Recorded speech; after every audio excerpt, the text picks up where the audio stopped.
Cikin hikimar zance ake cewa duk wanda ya zo duniya da buri, ya zo da dalili, a fagen da dama sun shigo, amma kaɗan ne suka tsaya suka bar tarihi. A yau, za mu yi tafiya cikin labarin mutum guda, jarumi a bayan fage, mai hangen nesa, kuma ginshiƙi a Kannywood, wato Abubakar Mai Shadda. Abubakar Mai Shadda ba sunan da aka ji yau ba ne, tafiyarsa ta samo asali ne daga ƙwazo, haƙuri, da tsananin ƙaunar sana'a. Tun daga matakin farko, ya fahimci cewa nasara ba ta zuwa da gaggawa, tana buƙatar tsari, hangen nesa, da jajircewa.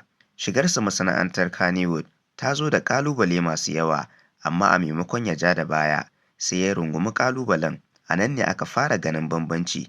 Mai Shadda ya shigo da sabbin tunani, tsari na zamani, da ƙwarewar da ta ɗaga darajar aiki.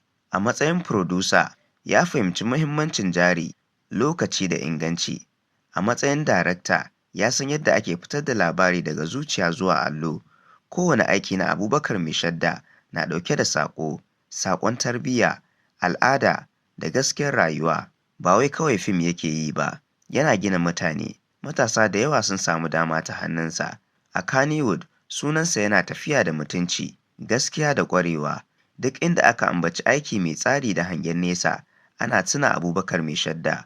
Tawali'u, biyayya ga aiki, da girmama jama'a, waɗannan su ne ginshiƙan halayyarsa. Nasara ba ta sa shi ya manta inda ya fito ba, sai dai ta ƙara masa nauyin alhaki. Abubakar Bashir Abdulkarim, wanda aka fi sani da Abubakar Bashir Mai Shadda, an haife shi ne a ranar 2 ga watan Agusta na shekara ta 1988 a garin Ɗandeshe, ƙaramar hukumar Dala ta jihar Kano. Ya girma a garin Ƙaya, ƙaramar hukumar Gwale ta jihar Kano. Shi ɗa ne ga Alhaji Bashir Abdulkarim Mai Shadda da Safiya Sani Na'ibi. Mai Shadda ya halarci makarantar Shukura International Nursery and Primary School da ke Kurna don yin makarantar nazari. Daga baya ya koma Gadon Ƙaya, inda ya ci gaba da karatun firamare a ACE Academy. Ya kammala karatun firamare da na sakandare daga Sheikh Bashir Al-Rayya Secondary Complex. Abubakar Bashir Mai Shadda ya samu difloma ta ƙasa a harkar fim daga Jami'ar Northwest da ke jihar Kano. Ya haɗa kai da Kabiru Jammaje wajen shirya fina-finan Turanci irin su Haske da Duhu a shekara ta 2016, In Search of the King a shekara ta 2018, This is the Way a shekara ta 2018. Abubakar Bashir Abdulkadir ya auri jarumar fim Hassana Muhammad a ranar 13 ga watan Maris na shekarar 2022. Shigarsa Kannywood ta zo da ƙalubale masu yawa, amma bai bari sun karya shi ba.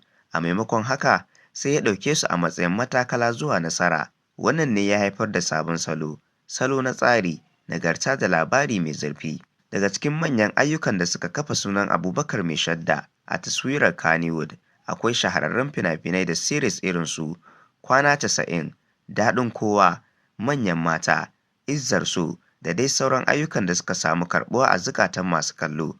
Waɗannan ayyukan ba wai sun nishaɗantar ba ne kawai, sun taɓo batutuwan rayuwa, aure, soyayya, tarbiyya, haƙuri, da darajar ɗan adam. Sakamakon ƙwazonsa da ingancin aiki, Abubakar Mai Shadda ya samu lambobin yabo da karramawa da dama a matakin Kannywood da ma na ƙasa.